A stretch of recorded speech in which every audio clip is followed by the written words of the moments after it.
सामईन कराम, आप सुन रहे हैं एक दिलचस्प और जराइम की दुनिया की हैरतनाक कहानी जिसका नाम है हीरे का जिगर। ये इस सिलसिले की किस्त नंबर 7 है। मुझे उम्मीद है आपको मेरी ये काविश पसंद आएगी।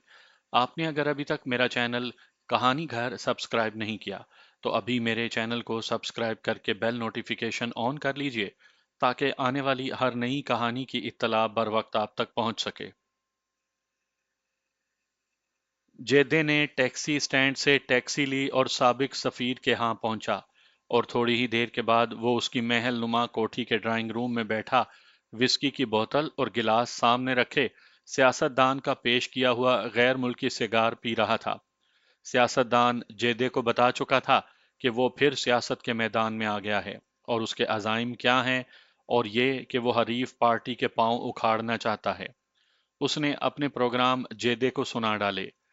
ये सियासतदान सिंध के वडेरों का वडेरा था। जमीन इतनी कि अपने आप को मखलूक खुदा का रोजी रसां समझता था। दौलत के दरिया बहते थे, जरूरत पेश आए तो वो पार्टी बदल लिया करता था।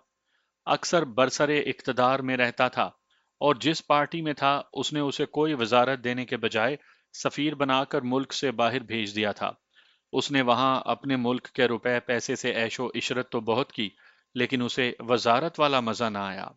उसे सिफारती फराइज का इल्म नहीं था, ना दिलचस्पी। जिस मुल्क में वो सफीर बन के गया था वहां के लोग पाकिस्तान से सिर्फ इतनी सी वाकफियत रखते थे कि ये कोई गुमनाम सा मुल्क है और उसका एक सिफारत खाना भी है। इस दौरान पाकिस्तान का एक मरकजी वजीर उस मुल्क के दौरे पर गया। दौरे का मकसद ये था कि उस वजीर ने अभी ये मुल्क नहीं देखा था, लिहाजा उसने सैरो सियाहत को सरकारी दौरे का नाम देकर तमाम अखराजात हुकूमत पाकिस्तान से वसूल किए। उसकी मुलाकात उस सफीर से हुई तो वजीर ने उसे बताया, आप हैं तो बड़े पुराने सियासी लीडर, लेकिन आप झांसे में आ गए।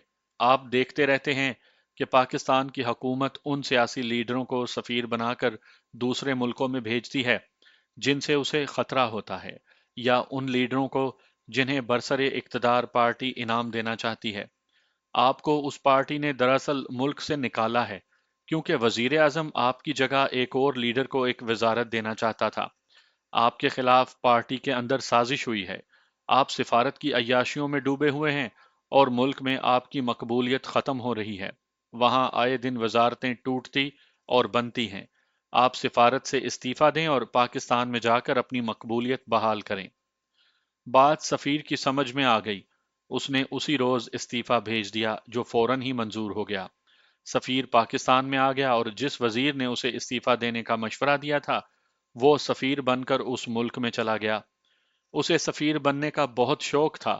उसने वजीर आजम की बहुत खिदमत की थी। वजीर आजम ने उसे कहा था कि किसी सफीर से इस्तीफा दिला दो और उसकी जगह तुम चले जाओ। चुनाचे जिस वक्त साबिक सफीर कराची में आकर सियासत के मैदान में उतरा और उसने जेदे को अपने यहाँ बुलाया तो उस वक्त साबिक वजीर समुंदर पार करके एक मुल्क में सफीर बनकर ऐश कर रहा था, शराब पी रहा था और उसने उस मुल्क की बड़ी ही हसीन सोसाइटी गर्ल्स अपने गिर्द जमा कर ली थीं। साबिक सफीर पाकिस्तान में आकर सियासी अखाड़े में उतर चुका था। कामयाब सियासी लीडर की तमाम खूबियां उसमें मौजूद थीं। उसके पास पानी की तरह बहाने के लिए पैसा था। दूसरी खूबी ये कि जेदे जैसे जराइम पेशा लोग और गुंडे उसके हाथ में थे। नामी गरामी उस्ताद तो बरसरे इक्तदार पार्टी के पास थे, लेकिन ज्यादा उजरत पेश करो तो मुखालिफ पार्टी का काम भी कर देते थे। सियासी लीडर उनके ममनून रहते थे। उनके बगैर कोई सियासी पार्टी कामयाब नहीं हो सकती थी। उस साबिक सफीर की हरीफ पार्टी का जलसा दूसरे दिन आराम बाग में हो रहा था। दो अखबारों ने उसका खूब प्रापोगेंडा किया था। जिस तरह सियासी पार्टियों को जेदे जैसे उस्ताद मिल जाते थे, उसी तरह सौदा तय करके अखबारों की हिमायत भी खरीद ली जाती थी। तो जेदे भाई, ये जलसा कामयाब ना होने पाए, साबिक सफीर ने कहा। तुम्हें तो मालूम ही है कि तुम्हें क्या करना है। उसने आह भर कर कहा, अगर ये पार्टी कामयाब हो गई तो मुल्क का बेड़ा गर्क हो जाएगा। अवाम भूखे मर रहे हैं, महंगाई देखो कहां तक जा पहुंची है। उसने विस्की की बोतल खोली और 3-4 पैग गिलास में उंडेले और 2-3 घूंट पीकर उसने बुलंद आवाज से सांस छोड़ी और बोला, आधी कौम हर रात भूखी सो जाती है। मैं जब अपने अवाम की ये हालत देखता हूं तो रात की नींद उड़ जाती है। मैं सही मायनों में जमहूरियत बहाल करना चाहता हूं और मैं। जेदे ने उसकी रान पर हाथ रख कर दबाया और बोला, साईं, आप जलसे में तकरीर नहीं कर रहे, जेदे जेब कतरे से बात कर रहे हैं। कौम जिस तरह पहले भूखी सो जाया करती है, उसी तरह आपकी हुकूमत में भी सो जाया करेगी। आप फिक्र ना करें, मेरे साथ मामले की बात करें। सियासी लीडर ने खसियाना सा होकर कहा, मैं जमहूरियत की बात कर रहा हूं। इस मुल्क में जमहूरियत के नाम पर अवाम की किस्मत। जेदे ने हंसकर उसकी बात काट दी और कहा, साईं मेरे, आप अच्छी तरह जानते हैं कि इस मुल्क में मेरी जमहूरियत चल रही है, जेब कतरों और अठाई गिरों की जमहूरियत। सियासी लीडर अपने आप में आ गया और मुस्कुराकर बोला, तुम्हारे पास आदमियों की कमी तो नहीं? ना जी, जेदे ने कहा, आदमियों की कोई कमी नहीं। आप गंदुम अमेरिका से लेते रहें, गुंडे बदमाश मुझसे लें। हमारा मुल्क सिर्फ अनाज पैदा नहीं कर सकता, गुंडे बदमाश इतने हैं कि आप दूसरे मुल्कों को भी सप्लाई कर सकते हैं। ये सियासत और आप जैसे लीडरों की जमहूरियत चलती रही तो मुल्क में मुजरिमों की और हाथ की सफाई से रोजी कमाने वालों की और किराए के गुंडों की कमी नहीं रहेगी। आप फिक्र ना करें, मेरे पास इतने जेब कतरे और अठाई गिरे हैं जो एक नहीं 10 जलसों का सत्यानाश कर सकते हैं। मेरे दोस्त, सियासी लीडर ने जेदे के हाथ पर हाथ मारकर कहा, मुंह मांगे दाम दूंगा, कल का जलसा तबाह कर दो। और तबाह इस तरह करो कि देखने वाले समझें कि यह हंगामा लोगों ने किया है। ये काम मेरी मर्जी के मुताबिक कर दो, फिर सारे कराची में ताले तोड़ते फिरो, डाके डालो, जो जी में आए करो। तुम्हारा कोई एक भी आदमी पकड़ा गया तो अपना आदमी मुझसे ले जाना।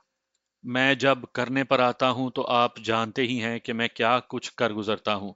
जेदे ने कहा, आपको याद होगा, दिसंबर 1952 में स्कूलों कॉलेजों के लड़कों ने अपने मुतालबात मनवाने के लिए क्या किया था। हर रोज जुलूस निकालते और मुजाहरे करते थे, मगर हंगामा नहीं करते थे। उनके मुजाहरे और जुलूस पुरअमन होते थे। उस वक्त भी आप ही की हुकूमत थी। आपकी हुकूमत को लड़कों पर तशद्दुद करने का कोई जवाज नहीं मिलता था। आपके इशारे पर मेरे लड़कों ने जुलूस में तालिब इल्मों के रूप में शामिल होकर तोड़ फोड़, लूट मार और हंगामे शुरू कर दिए थे। पुरअमन जुलूस फसाद बन गया और पुलिस ने लड़कों पर आंसू गैस भी छोड़ी और गोली भी चलाई थी। आप भूले तो नहीं होंगे कि सैकड़ों लड़कों को आपकी हुकूमत ने एक वजीर की कार को आग लगाने के जुर्म में गिरफ्तार कर लिया था।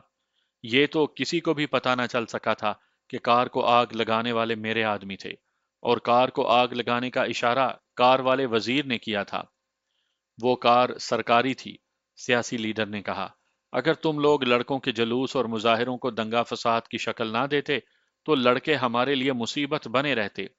वो तो तुम्हारा कमाल था जेदे भाई, इसीलिए मेरी पार्टी ने कभी किसी और उस्ताद का सहारा नहीं लिया। अच्छा, अपनी कहो, तुम्हारी पार्टी का क्या हाल है? कोई पकड़ वकड़ तो नहीं हुई? मेरी पार्टी मजे में है, जेदे ने बोतल में बची हुई विस्की अपनी गिलास में उंडेलते हुए जवाब दिया। इक्का दुक्का छोकरा पकड़ा जाता है जिसकी मैं परवाह नहीं किया करता। एक फायदा तो यह होता है कि छोकरे जेल में जाकर तेज हो आते हैं, उन्हें जरा आराम भी मिल जाता है।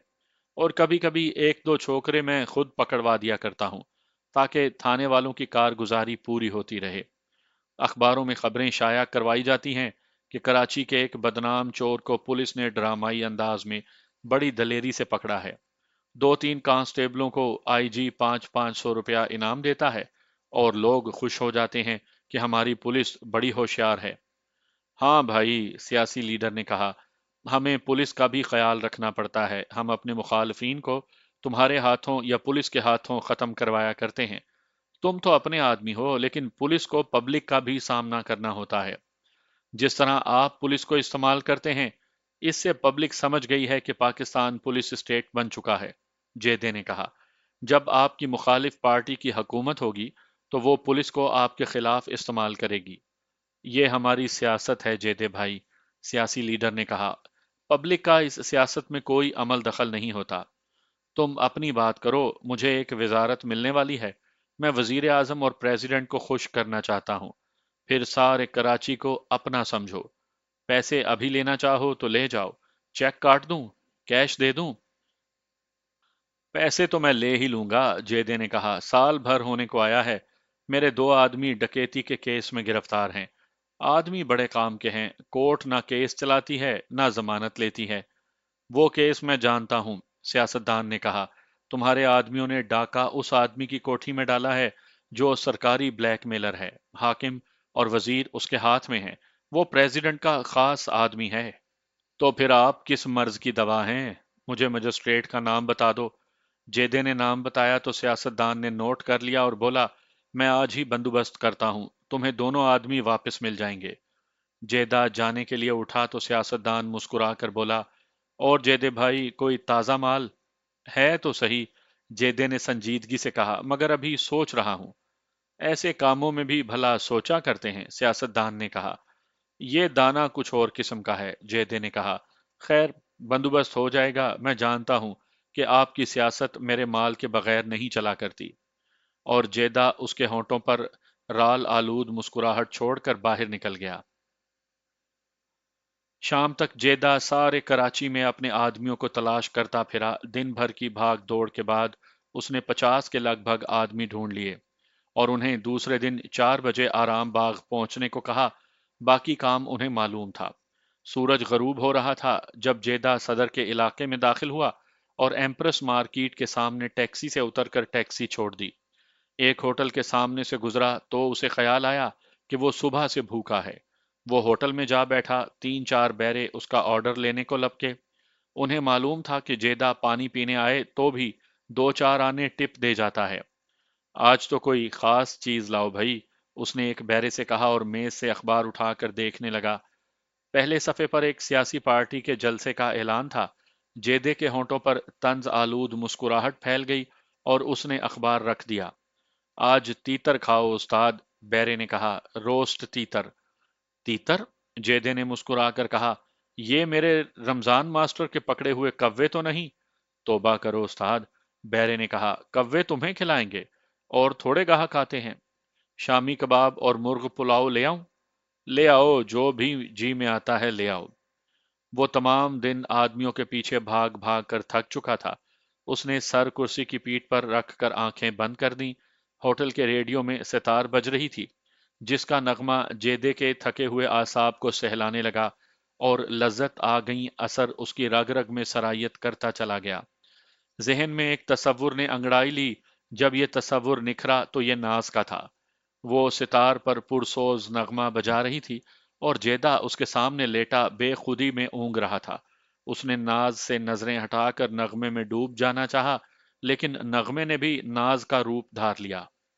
उसका जहन नाज के तसव्वुर को कबूल करने से गुरेज कर रहा था और उसी जहन के कोने से एक ख्याल उठा। नाज शायद खाने पर इंतजार कर रही होगी और इस ख्याल ने एक बच्चे को जन्म दिया। जेदे ने अपने आप में गुदगुदी सी महसूस की। वो उस गुदगुदी से लुत्फानंदोज हो रहा था कि बैरे ने मेज पर प्लेटें रखीं। जेदा बेदार हो गया। उसने सर के ही एक झटके से जहन से हर ख्याल झटक डाला, लेकिन उसने शिद्दत से महसूस किया कि वो कोई बात भूल रहा है या कोई चीज कहीं रख के भूल गया है और याद नहीं आ रहा कि वो चीज क्या थी और रखी कहाँ है। वो किसी चीज की कमी महसूस कर रहा था।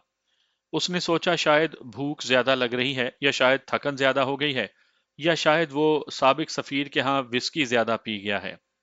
उसने प्लेट की तरफ हाथ बढ़ाया तो रेडियो पर सतार का नगमा और ज्यादा पुरसोज हो गया और नाज और बच्चे का तसव्वुर निखर आया।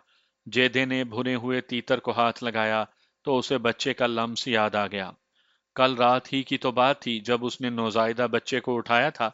बच्चे का लम्स उसके हाथों पर और सीने में जैसे अभी तक तरोताजा था। उसने तीतर प्लेट में रख दिया। फिर उसे नाज और बच्चा सोए हुए नजर आए। जेदे ने उस तसव्वुर को झटकने की कोशिश नहीं की और लाशऊरी से अंदाज से पुलाव पेट में फेंकने लगा। खाते खाते बैरे को बिल लाने को कहा और उठ खड़ा हुआ। बैरा बिल लाया तो जेदे ने हाथ धोए बगैर जेब से 2-3 नोट निकाले, बैरे को दिए और भागने की रफ्तार से होटल से निकल गया। वो अंधाधुंध चला जा रहा था। वो कुछ सोच नहीं रहा था, लेकिन उसका जहन खाली भी नहीं था। उसकी रफ्तार तेज होती चली गई, मगर शऊरी तौर पर उसे मालूम नहीं था कि वो जा कहाँ रहा है। उसके गिर्द सितार के नगमे की गूंज यूं मंडला रही थी जैसे शहर की हजारों मक्खियां उसके सर पर उड़ती जा रही हों, और उस गूंज में एक बच्चा रो रहा था और एक बच्चा हंस रहा था। उसने चलते चलते जैसे नाज की आवाज सुनी हो, जेदे, जेदे आ के देख, मैंने तेरे लिए कितना खूबसूरत घर बनाया है। देख, तेरे आंगन में नन्हा खेल रहा है। सितार की मुतरन्नम गूंज बुलंद होती चली गई और जेदा जैसे उसके ताकुब में भागता चला जा रहा था। वो बगैर दस्तक दिए एक दरवाजे में दाखिल हुआ तो वो चौंक उठा और घबरा कर रुक गया। आओ बेटा, बाबा की याद तुम्हें खींच ही लाई। बूढ़ा मौसीकार उससे हम कलाम था। मैं तो कहीं और जा रहा था। जेदा बौखला गया, बोला, जाने यहां कैसे आ पहुंचा। उसने मुस्कुराने की कोशिश की। चलो, किसी तरह ही आ पहुंचे, आ तो गए। बाबा कमरे के वस्त में दरी पर बैठा था, बोला, आओ, बैठो तो सही, जल्दी में हो। जेदा आगे बढ़कर बैठ गया, बोला, बाबा, कोई अलाप ही सुना दो। बूढ़ा हंस दिया, ऐसी हंसी जो उस बाप के होंठों पर ही आ सकती है जिसका नन्हा प्यारी सी जिद कर बैठा हो। बूढ़े ने सितार संभाल ली। क्या सुनोगे? जो सुना दो, जेदे ने कहा, जिसमें तुम्हारे मन की संगत हो। तार लर्जे और लरजती हुई एक गूंज जेदे के रगो रेशे में सरायत करने लगी। रेशागीर उंगलियों ने जब एक तार से मालकोनस का अंतर उठाया तो सरगम ने जेदे के सीने में बैठे हुए राहजन को जैसे लोरियां देकर सुला दिया हो और इंसान को लतीफ से झटके देकर जगा लिया हो। जेदा मौसीकार के चेहरे पर छाई हुई गहरी लकीरों में खो गया था। बूढ़े ने सतार उतार दी और अलग रख दी। तार खामोश हो गए, लेकिन उनकी गूंज की लहरें जैसे अभी तक कमरे में महवे रक्स हों। जेदे पर खुद फरामोशी तारी थी। उसे तो जैसे महसूस ही न हुआ था कि बूढ़े ने सतार उतार दी है। अलाप की लहरें उसे अभी तक हुलारे दे रही थीं। तुमने उस रोज कहा था कि तुम जेबें काटते हो, बूढ़े ने कहा। सच कहते थे तुम? जेदा बेदार हो गया, जैसे किसी ने उसे एक ही शदीद झटके से जगा दिया हो। उसका जिस्म यूं लर्जा जैसे भौचाल से पत्थरों की मजबूत इमारत हिल गई हो। मैं चोर हूं, डाकू हूं, जेदे ने कहर आलूद आवाज में कहा। उसके होंठ कांप रहे थे। उसने बढ़कर मौसीकार की कलाई पकड़ ली और बोला, मैं उठाई गिरा हूं। इस वक्त याद ना दिलाते तो तुम्हारा क्या बिगड़ जाता बाबा। मेरे मुंह पर थूक दिया होता, गाली दे ली होती, जरा सी देर तो मुझे भूल जाने दिया होता कि मैं जेब कतरा हूं। वो बोलते बोलते चुप हो गया। उसकी जज्बाती अफरा तफरी उसके चेहरे से आया थी। उसकी आंखें सुर्ख हुई जा रही थीं। वो, मेरा मतलब ये तो नहीं था बेटा। बूढ़े ने उसके हाथ को अपने दोनों हाथों में थामते हुए कहा, मुझे तो ये भी मालूम नहीं कि तुम कौन हो और क्या हो। तुमने ही कहा था कि जेबें काटता हूं। मैं तो मजाक समझ रहा था। मैं तुम्हें बेटा ही समझता हूं। मेरे पास जो शरीफ घराने की लड़की आती है वो भी मेरी बेटी है, और जो तवाइफ गाना सीखने आती है वो भी मेरी बेटी है। तवाइफ को तो मैं ज्यादा प्यारी बेटी समझता हूं, क्योंकि उसे बेटी कहने वाला कोई नहीं।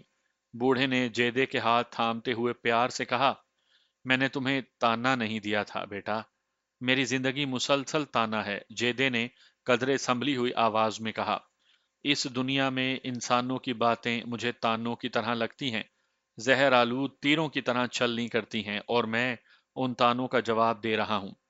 ताले तोड़कर, जेबें काट कर, डाके डालकर और खून करके मेरे पास और कोई जवाब नहीं। अपने बाबा को तो गलत ना समझो बेटा। जेदे ने कुछ कहना चाहा मगर कह ना सका। वो उठ खड़ा हुआ और बाहर निकल गया। बूढ़ा हैरान व शेषदर बैठा उस खला में घूरता रहा जहां थोड़ी देर पहले जेदा बैठा था। जेदा घर पहुंचा तो उसने लड़के से मुन्ने और टीपू के मुतल्लिक पूछा। लड़के ने बताया कि वो रात देर से घर आएंगे। इस कमरे में फर्श पर कंबल बिछा था। जेदा उसी पर लेट गया और उसे ऊंग आने लगी, मगर एक नौजायदा बच्चे के रोने की आवाज ने उसे चौंका दिया। वो उठ खड़ा हुआ और खरामा खरामा अपने कमरे के दरवाजे में जा पहुंचा। नाज 24 घंटे की उम्र के बच्चे को हाथों पर उठाए बहला रही थी और बच्चा रोए जा रहा था। जरा सा लोथड़ा नाज से संभल ही नहीं रहा था। दुपट्टा ढलक कर कंधों पर आ गया था। चेहरा तिमतिमा रहा था। वो दरवाजे की तरफ पीठ किए हुए थी, जेदे को ना देख सकी। खुदा के लिए चुप हो जा, नाज ने झुंझुला कर कहा। रोने दे नाज, बच्चे को रोने दे, जेदे ने अनोखी सी आवाज में कहा। मैंने तमाम उम्र किसी बच्चे को करीब से रोते नहीं सुना। जरा सी देर और रोने दे। ओह तुम! नाज ने घूम कर देखा। وہ پہچان ہی نہ سکی کہ یہ الفاظ اور یہ لب و لہجہ جیدے کا ہے۔ جیدے نے خود محسوس کیا کہ جو کچھ وہ کہہ بیٹھا ہے اس نے خود نہیں کہا، وہ جھیپ سا گیا۔ کیوں رو رہا ہے یہ؟ اس نے خفت زدہ سے لہجے میں پوچھا۔ میں کیا جانوں، ناز نے کہا، بتاتا تھوڑی ہے، شاید بھوکا ہوگا۔ بھوکا ہے تو دودھ پلا دو، جیدے نے کہا۔ دودھ کی بوتل منگوا لی ہے؟ ہاں، لڑکا دودھ بنا رہا ہے۔ جیدے نے آگے بڑھ کر اپنی انگلی بچے کے ہونٹوں پر رکھ دی تو بچہ پھول کی پتیوں جیسے ہونٹ کھول کر انگلی چوسنے لگا اور اس کا رونا بند ہو گیا۔ ناز کو ندامت ہوئی کہ اسے چوسنی کا خیال کیوں نہ آیا، چوسنی بھی تو اس نے منگوا لی تھی، لیکن بچے نے تو اس کے ہوش ہی گم کر دیے تھے۔ ہٹو پرے، ناز نے روٹھنے کے انداز سے کہا، ہٹاؤ اس گندی انگلی کو۔ لیکن جیدے کو یوں محسوس ہو رہا تھا جیسے یہ ننھا سا بچہ اس کے جسم اور روح کے دکھ چوس رہا ہو۔ اس کے روئیں روئیں کو قرار آ رہا تھا۔ ناز نے جیدے کی طرف دیکھا تو اس کے چہرے کے بدلے ہوئے تاثرات میں اس طرح کھو گئی جس طرح جیدہ بچے کی ننھی سی ذات میں جذب ہو رہا تھا۔ جب لڑکا دودھ کی بوتل لیے کمرے میں آیا تو جیدے نے لڑکے کو گھور کر دیکھا جیسے کہہ رہا ہو، کمبخت اتنی جلدی کیوں دودھ لے آئے؟ بچہ دودھ پی کر سو گیا۔ جیدے نے اپنی ڈائری کی ورق گردانی کی، تھوڑی دیر خلاؤں میں گھورا، کچھ لکھا اور ناز کے پلنگ کے ساتھ دوسرے پلنگ پر سو گیا۔ نصف شب سے ذرا دیر بعد جیدے کی آنکھ کھل گئی۔ اس نے کروٹ لی مگر نیند نہ آئی۔ تھوڑی دیر کے بعد اس نے پھر کروٹ لی تو اسے محسوس ہوا کہ وہ سو نہیں سکے گا۔ اس کا ذہن خالی تھا مگر اس نے محسوس کیا کہ وہ کچھ سوچنا چاہتا ہے۔ بھولا بھٹکا ایک خیال سائے کی طرح ذہن میں رینگنے لگا اور جیدہ اس کا تعقب کرنے لگا۔ یہ احساس اس کے لیے اجنبی سا تھا۔ بہت چاہا کہ اسے جھٹک دے مگر جھٹک نہ سکا اور اس نے اپنے آپ کو اسی احساس یا خیال کے حوالے کر دیا۔ وہ ایک چوری کرنے پر تل گیا، ذرا سی چوری، لیکن ڈاکے ڈالنے والا خونی ڈکیت ذرا سی چوری کرتے جھجک رہا تھا اور ڈر رہا تھا۔ وہ چوری اس انداز سے کرنا چاہتا تھا کہ خود بھی اپنے آپ کو چوری کرتے دیکھ نہ سکے۔ اس نے اندھیرے میں ٹٹول کر تپائی سے ماچس اٹھائی، جلائی اور جلتی ہوئی دیا سلائی ناز کے پلنگ کی طرف کی۔ زرد لو میں اسے ناز اور بچہ گہری نیند سوئے ہوئے نظر آئے۔ ناز بھی اسے بچے کی طرح معصوم اور بھولی بھالی دکھائی دے رہی تھی۔ بچہ اس کے سینے سے لگا اطمینان اور سکون کا دل فریب مرقع بنا ہوا تھا۔ جیدہ دونوں کو دیکھتا رہا اور اس نے آہستہ آہستہ ہاتھ آگے بڑھایا۔ دیا سلائی بجھ گئی اور اندھیرے میں وہ خیال نکھر کر سامنے آ گیا جو تھوڑی ہی دیر پہلے اس کے ذہن میں دھندلے سے سائے کی طرح رینگ رہا تھا۔ بہت دیر کے بعد بچہ بھوک سے رویا تو ناز نے اٹھ کر بتی جلائی، دیکھا کہ جیدہ ساتھ والے پلنگ پر گہری نیند سو رہا تھا۔ اس کا بازو ناز کے پلنگ پر تھا اور اس کی انگلی بچے نے مٹھی میں پکڑ رکھی تھی۔ ناز نے بچے کے ہاتھ سے جیدے کی انگلی چھڑائی، بغیر دودھ کی بوتل بچے کے منہ سے لگا دی۔ جیدہ گہری نیند سو رہا تھا۔ دوسری صبح جب جیدہ گھر سے نکلا اور ایک اڈے پر جا کر چرس کے دو کش لگائے تو وہ اپنے اصلی روپ میں آ گیا۔ جیدہ جیب کترا، استاد غنڈا۔ آج تو اسے خاص طور پر اپنی اصلی روپ میں رہنا تھا کیونکہ اسے ملکی سیاست کے ناٹک میں اہم پارٹ ادا کرنا تھا۔ ادھر آرام باغ میں ایک عظیم الشان جلسے کے انتظامات مکمل ہو رہے تھے، ادھر جیدہ اپنے آدمیوں کو جمع کر رہا تھا۔ اس نے سب سے پہلے اپنے دو جاسوس یہ معلومات فراہم کرنے کو بھیجے کہ جلسہ کرنے والی پارٹی کے ساتھ کون کون سے اور کتنے غنڈے ہیں اور کرائے کے نعرے باز کون کون سے ہیں۔ شام 3 بجے تک جیدہ اپنے انتظامات مکمل کر چکا تھا اور آرام باغ انسانوں سے بھرتا جا رہا تھا۔ یہ وہ انسان تھے جو فٹ پاتھوں پر بھاگ رہے ہوتے ہیں یا بسوں اور ٹراموں میں ٹھونسے ہوئے ہوتے ہیں، اور ان کی دھکم پیل اور افراتفری سے معلوم ہوتا ہے جیسے وہ بہت جلدی میں ہیں اور انہیں سانس لینے کی بھی فرصت نہیں۔ لیکن جہاں کسی حکیم کا مجمع دیکھتے ہیں یا مداری کا تماشا یا دو آدمیوں کو اونچی اونچی باتیں کرتے دیکھتے ہیں تو وہیں جم کر رہ جاتے ہیں، اور کہیں جلسہ ہو تو یہ لوگ جلسہ گاہ میں ڈھیر ہو کر فدایان اسلام کا ٹھاٹھے مارتا ہوا سمندر بن جاتے ہیں۔ 4 بجے سے پہلے یہ لوگ ہزاروں کی تعداد میں جلسہ گاہ میں جمع ہو گئے تھے، کچھ اس خیال سے کہ وقت ان سڑکوں پر بھاگتا ہوا آگے نکل جائے اور وہ جلسہ گاہ میں ہی بیٹھے رہیں، اور زیادہ تر اس لیے کہ شاید ان کی سسکتی ہوئی امیدوں میں کسی لیڈر کی تقریر تھوڑی سی جان ڈال دے، جینے کا بہانہ دے۔ فریب خوردہ ہجوم ایک اور فریب کی تلاش میں جلسہ گاہ میں شور و غل برپا کیے ہوئے تھا۔ تلاوت قرآن ختم ہوئی تو پارٹی کا لیڈر تقریر کرنے اٹھا۔ اسٹیج سے زندہ باد کے نعرے بلند ہوئے۔ جوں ہی تقریر شروع ہوئی، حاضرین میں سے مرد آباد کا نعرہ بلند ہوا۔ تقریر جاری رہی۔ زندہ باد اور مرد آباد کے نعروں کا تبادلہ ہونے لگا۔ اسٹیج کے قریب بیٹھے ہوئے چند ایک آدمی اٹھے اور حاضرین پر نگاہ ڈالی۔ ان کی آنکھوں میں چیلنج تھا۔ یہ جلسہ کرنے والی پارٹی کے محافظ تھے۔ انہوں نے مل کر زندہ باد کا نعرہ یوں لگایا جیسے مرد آباد کا نعرہ لگانے والوں کو للکارا ہو۔ حاضرین کی آخری صف سے 40-50 آدمی اٹھ کھڑے ہوئے اور انہوں نے یہ واویلا برپا کرتے ہوئے، پیچھے پولیس لاٹھی چارج کر رہی ہے، آگے بیٹھے لوگوں کو دھکے دینے شروع کر دیے۔ آگے والے گھبرا کر اٹھے تو آگے ہی دھکیلے جانے لگے۔ پھر ان سے آگے بیٹھے ہوئے لوگ اٹھے اور ذرا سی دیر میں تمام ہجوم دھکیلا ہوا سیلاب کی موجیں بن کر اسٹیج کو بھی روندنے لگا۔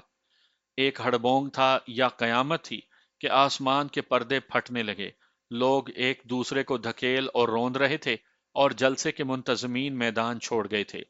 مقرر بھاگ کر کار میں جا بیٹھا اور میدان جیدے کے ہاتھ رہا۔ جیدہ اپنے مخصوص بہروپ میں تھا، سیاہ نکلی داڑھی، آنکھوں پر چاندی کے فریم والی اینک، تنگ پاجامہ اور قمیض اور چادر اوڑے ہوئے۔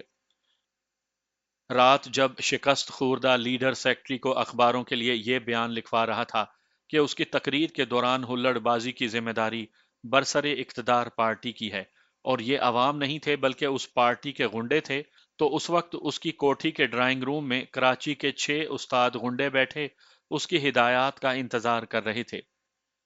رات 9 بج رہے تھے جب جیدہ سابق سفیر کی کوٹھی سے 5,000 روپے وصول کر کے نکلا۔ منا اور ٹیپو سڑک پر اس کا انتظار کر رہے تھے۔ جیدے نے تمام رقم ٹیپو کو دے کر کہا، 1,000 ابن کی بیوی کو دے آنا اور باقی 4,000 اپنے چھوکروں میں بانٹ دینا۔ دیکھنا کوئی رہ نہ جائے، کسی کو ناراض نہیں کرنا، ان سب کی ہمیں ضرورت ہے۔ تھوڑے دنوں کے بعد کارپوریشن کے الیکشن شروع ہونے والے ہیں، دوسری پارٹیوں کے آدمیوں کو بھی کھینچنے کی کوشش کرو۔ ادھر کا کیا ارادہ ہے؟ مننے نے کہا۔ چھوکرا تیار ہے، کہتا ہے کہ کسی رات آ جاؤ۔ جیدے کے ماتھے کے شکن گہرے ہو گئے، ذرا سوچ کر بولا، آج ہی گاڑی کا بندوبست کر لو، رات 2 بجے میں لال کوٹھی کے سٹاپ پر ملوں گا، اور تم دونوں آ جانا، ہم تینوں ہوں گے، چھوکرے کو اطلاع کر دینا۔ حاجی عمر دین چراغ دین نے ایک غیر ملکی فرم کے اشتراک سے موماری کی کمپنی کھولی تھی اور خوب کما رہے تھے۔ جیدے کا ایک لکھا پڑھا چھوکرا ان کی کوٹھی میں ملازم تھا اور کوٹھی کا چوکی دار بھی جیدے کا ہی آدمی تھا۔ ہاؤسنگ سوسائٹی کی یہ کوٹھی محل سے کم نہیں تھی، ہزاروں روپے سیف میں رکھے رہتے تھے۔ چند روز ہوئے، چھوکرے نے بتایا تھا کہ ان دنوں سیف میں 15-20 ہزار روپیہ پڑا رہتا ہے اور 70-80 ہزار کی مالیت کے زیورات بھی ہیں۔ آج رات 2 بجے کا پروگرام طے ہو گیا۔ منا اور ٹیپو چھوکرے کو اطلاع دینے اور گاڑی کا انتظام کرنے چلے گئے اور جیدہ ٹہلتے ٹہلتے فرنٹیئر گارڈن جا پہنچا۔ ابھی رات کے 9 ہی بجے تھے۔ جیدہ باغ میں گھاس پر لیٹ گیا اور سوچنے لگا کہ رات 2 بجے تک وقت کیسے گزارا جائے۔ بیسیوں جگہ تھیں جہاں وہ وقت گزار سکتا تھا۔ جوئے بازی کے کسی اڈے پر چلا جاتا۔ رات کے وقت تو ہر اڈے پر خوب رونق ہوتی تھی، لیکن اس کی طبیعت شراب اور جوئے پر آمادہ نہیں تھی۔ اسے گلنار کا خیال آیا، سوچا کیوں نہ اسی کو ہاکس بے لے جائے، لیکن گلنار کا خیال آتے ہی اسے ناز یاد آ گئی، پھر بچہ بھی یاد آ گیا۔ اس نے عزم کر لیا تھا کہ گھر ہی چلا جائے، لیکن اس نے بھونچال کا سا جھٹکا محسوس کیا اور اس کی داخلی دنیا 2 حصوں میں کٹ گئی۔ ایک طرف گلنار کی پائل کی جھنکار تھی، دوسری طرف ناز کے گلابی پیروں کی چال۔ ادھر رقص کی ادائیں تھیں جو تبلو سارنگ کے مترنم ہنگامے میں گناہوں کو دعوت دیتی تھی۔ ادھر ناز کی بے ساختہ مسکراہٹ تھی جس میں تشنا سی التجا تھی، جیسے کہہ رہی ہو، جیدے گھر آ جایا کرو نا، میں رات دیکھا کرتی ہوں۔ ادھر اوریاں جسم کی نمائش تھی جو جسموں کو گرماتی تھی۔ ادھر مستور حسن کا سحر تھا جو روح پر وجد طاری کرتا تھا۔ ادھر سارنگی کے بکاؤ نغمے تھے، ادھر ناز کی پتلی پتلی سی دلکش انگلیاں सितार पर यूं चलती थीं जैसे अरमान रुमानों की कोसे कज़ा पर खरामा खरामा चले जा रहे हों। जेदे के जहन में सारंगी बजने लगी, जो बच्चे की गूं गूं में बदल गई। घुंघरूं की झंकार में प्यालियां और प्लेटें बजने लगीं।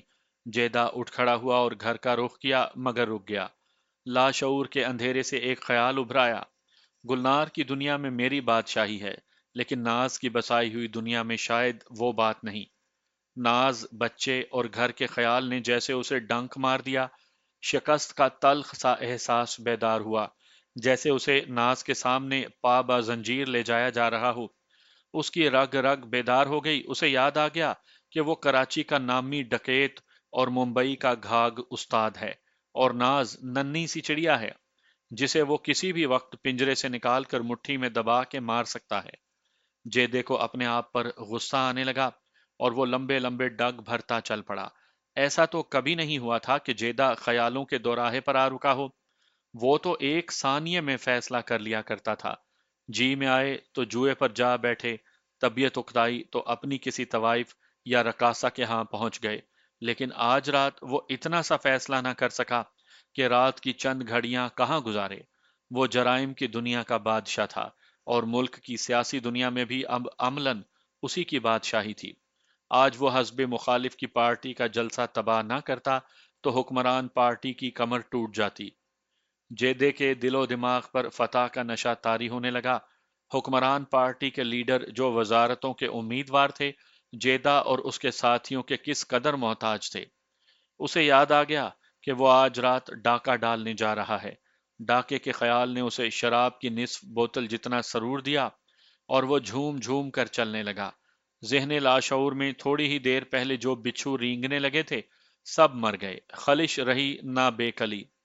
वो चलता ही चला गया। उसका रुआं रुआं मसरूर और मुतमईन हो गया था। उसका दिल किसी तफरीह को मचलने लगा। वो रुक गया। इधर उधर देखा, कोई टैक्सी या रिक्शा नजर ना आया। सड़क पर बसें एक दूसरे से आगे निकल जाने को भाग रही थीं। रात के 9 बज चुके थे। ट्रैफिक पुलिस की ड्यूटी खत्म हो चुकी थी, और सड़कों का कानून ड्राइवरों के हाथ में था। जेदे ने बसों में ठूसे हुए इंसानों के अंबार को देखा तो उसे हंसी भी आई, तरस भी। फरेब खूरदा इंसान, उसने सोचा, इस मुर्दा मखलूक की किस्मत में अब जिंदाबाद के नारे ही रह गए हैं। उसे एक टैक्सी आती दिखाई दी और ख्यालों का तसलसल टूट गया। उसने टैक्सी रोक ली। टैक्सी में बैठते ही ड्राइवर ने पूछा, कहाँ? वो बौखला गया। ये तो उसने सोचा ही नहीं था। बगैर सोचे बोला, जैकब लाइन। बूढ़ा मौसीकार आज फिर किसी राग में उलझा हुआ था। जेदा कमरे में दाखिल हुआ तो बूढ़े ने सरूद अलग रख दी और कहकहा लगाकर बाजू फैला दिए। जेदा उसके पास बैठ गया तो बूढ़े ने उसे बाजुओं के घेरे में लेकर उसका माथा चूम लिया। उसके बेसाख्ता और जानदार कहकहे में जो वालेहानापन, मुसर्रत और अपनायत थी, वो जेदे की रूह तक उतर गई। जेदे ने अपने आप से कहा, अच्छा हुआ कि मैं गुलनार के यहाँ ना चला गया। कुछ खाओगे बेटा? बूढ़े ने दोस्ताना बेतकल्लुफी से पूछा। जेदे ने सर हिलाकर कहा, मैं तो सितार सुनने आया हूं। कुछ पी लो। क्या पिलाओगे बड़े मियाँ? जेदे ने शरारत आमेज मुस्कुराहट से पूछा। इस वक्त शायद ड्राई जिन की एक आध बोतल रह गई होगी। बूढ़े ने मतानत से कहा। ड्राई जिन? जेदे ने हैरान होकर पूछा। तुम पीते भी हो बड़े मियाँ? ना पीऊं तो तबीयत जमती नहीं, बूढ़े ने कहा। बस इतनी सी पीता हूं कि नशा ना हो, सरूर आ जाए। बूढ़ा बोतल और गिलास ले आया। शराब ने सितार नवाज और जेदे की अजनबियत दूर कर दी। उस रोज तुम रूठ कर चले गए थे? बूढ़े ने पूछा। क्यों? उस रोज की बात कुछ और थी। जेदे ने मसरूर से लहजे में कहा। आज जो जी में आए कह लो। मैंने पूछा था तुम करते क्या हो, और तुमने कहा था कि जेबें काटता हूं। सिर्फ जेबें नहीं, जेदे ने मुस्कुराकर कहा, ताले भी तोड़ता हूँ, डाके भी डालता हूँ। ये मेरा पेशा है बड़े मियाँ। मैं गुंडों का सरदार हूँ। तुम्हारे पास नेपियर रोड की जो औरतें गाना बजाना सीखने आती हैं, उनसे पूछना, वो तुम्हें मेरे मुतल्लिक बहुत कुछ बताएंगी। मेरा नाम जेदा जेब कतरा है। उसका लहजा मुसर्रत से भरपूर था। पहले रोज मैं यहाँ गुंडे के रूप में ही आया था। पता चला था तुम्हारे यहाँ रंडियां आती हैं। मैं समझा शायद यहां भी धंधा चलता है। बूढ़ा हैरान हुआ, ना उसे गुस्सा आया। वो खिलखिलाकर हंसा और बोला, आज किस रूप में आए हो? बेटे के रूप में, जेदे ने हंसते हुए कहा। लेकिन बड़े मियाँ आवाज ना शुरू कर देना। यूं ना कह बैठना कि बेटा चोरी चकारी तो बुरी बात है। मैं क्यों कहूंगा बेटा, बूढ़े ने उन्स भरे लहजे में कहा। इतना जरूर कहूंगा कि आते रहा करो। मेरा दुनिया में कोई नहीं, उम्र यूं ही अकेले गुजार दी है। जी चाहता है कोई आता ही रहा करे। घर में रौनक सी लगी रहती है, तन्हाई में तो दिल डूबने लगता है। जेदे को तो यकीन हो ही चुका था कि नाचने गाने वालियों के साथ उस बुड्ढे का ताल्लुक इसके सिवा कुछ भी नहीं, कि वो उससे गाना बजाना सीखने आती हैं, और ये भी कि वो उन्हें बच्चों की तरह अजीज समझता है। लेकिन उसने आज फिर महसूस किया कि बूढ़ा सरापाए प्यार और तरन्नुम है। उसकी आवाज में भी प्यार भरी नगमगी है, और वो या तो खुद भटका हुआ है या भटके हुओं की पनाहगाह है। बूढ़ा मौसीकार कुछ भी था, लेकिन जेदे का किरदार जिन खामियों और महरूमियों से इबारत था, वो ऐसे जख्म बन गई थीं जिन पर बुढ़े की पुरखलूस बातें और उनसियत मरहम का असर रखती थी, और जेदे की लाशौरी खलिश और बेचैनी सकून पजीर होने लगती थी। आज रात तो बूढ़ा उसके दिल की तहों में उतर गया था, और जेदे को नींद आने लगी थी। लेकिन बूढ़े ने वक्त पूछ लिया और तकिए के नीचे से गठरी निकाल कर देखा और बोला, 1 बज रहा है। और जेदा जाग उठा। बूढ़े का सहर ढल गया और जेदे का जहर उभर आया। 1 बज गया है? जेदे ने हैरत से पूछा और उठ खड़ा हुआ और बोला, सो जाओ बड़े मियाँ, सो जाओ। मैंने तुम्हें इतनी देर जगाए रखा, बहुत बुरा किया। और वो बाहर को चल पड़ा।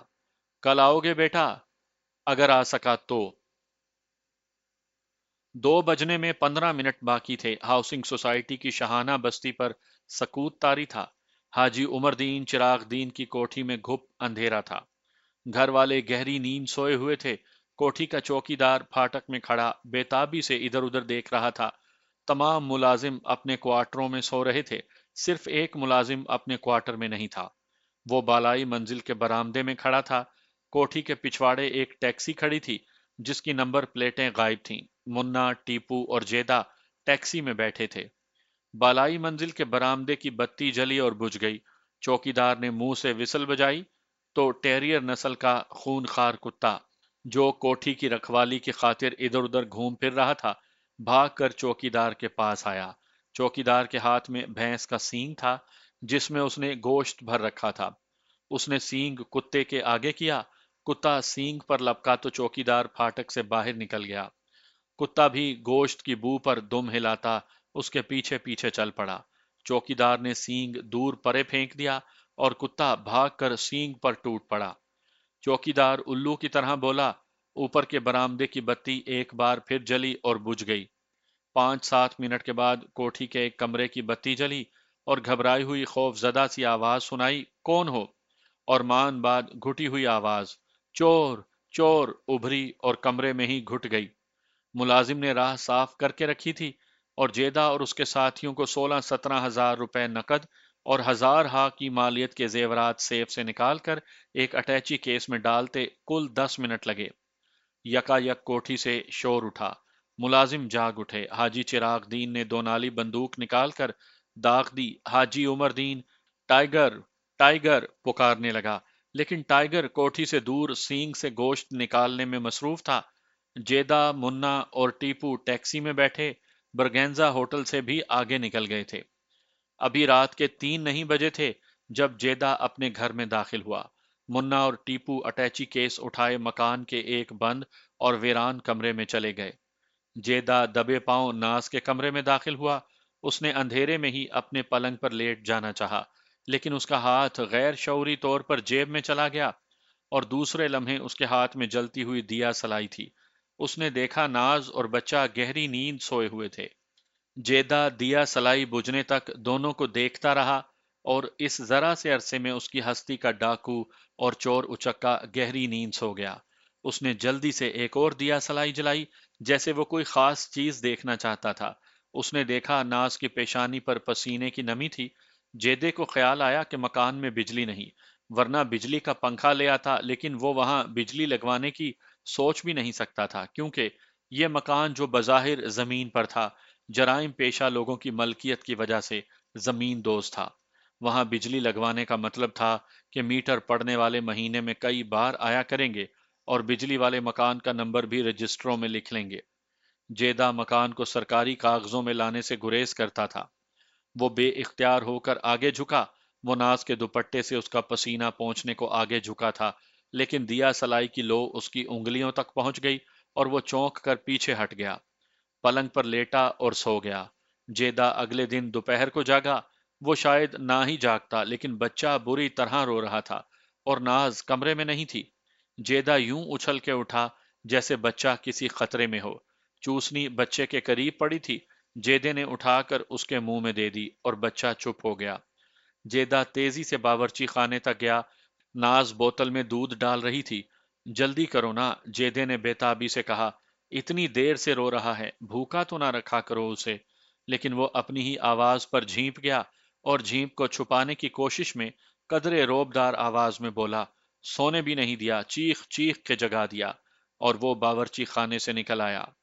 اس نے 36-37 برس کی عمر میں پہلی بار محسوس کیا کہ وہ ڈاکو اور چور اچکا ہی نہیں، کچھ اور بھی ہے، اور اسے ایک حد تک افسوس سا بھی ہوا کہ وہ ڈاکو اور چور اچکا ہے۔ یوں تو وہ چند دنوں سے اپنے اندر ایک ہلچل سی محسوس کرنے لگا تھا، لیکن کبھی توجہ نہیں دی تھی۔ آج یہ ہلچل ایک انکشاف بن کر سامنے آ گئی۔ آج تک وہ اپنے آپ کو ایک ہیبت ناک انسان سمجھتا رہا تھا، جس سے لوگ ڈرتے تھے اور جس سے کسی کا گھر، کوئی انسان محفوظ نہیں تھا۔ اس احساس سے اس پر نشہ طاری ہو جایا کرتا تھا، مگر آج اسے یوں لگا جیسے کوئی اور ہیبت ناک قوت بھی ہے جو اس کے گھر میں پرورش پاتے بچے پر جھپٹنے کو پر تول رہی ہے۔ اور بچہ محفوظ نہیں۔ جیدہ اندر ہی اندر یوں چوکنا ہو گیا جیسے وہ نہ ہوا تو بچہ ایک دن بھی زندہ نہیں رہ سکے گا۔ ایسے میں اسے اپنا باپ یاد آ گیا۔ اس نے آنکھیں اور پیشانی سکیڑ کر باپ کے خد و خال کو تصور میں آراستہ کرنا چاہا، لیکن اسے اس کا ایک بھی نقش، چہرے کا ایک بھی خط یاد نہ آیا۔ اس نے ذہن پر اور زیادہ زور دیا تو اس کے باپ کے خد و خال ابھرنے لگے، لیکن خد و خال نکھرے تو یہ جیدے کے اپنے چہرے کے تھے۔ ہر ایک خط اس کا اپنا تھا۔ اس کے سینے میں باپ بیدار ہو گیا اور بچہ اس کے اعصاب پر چھا گیا۔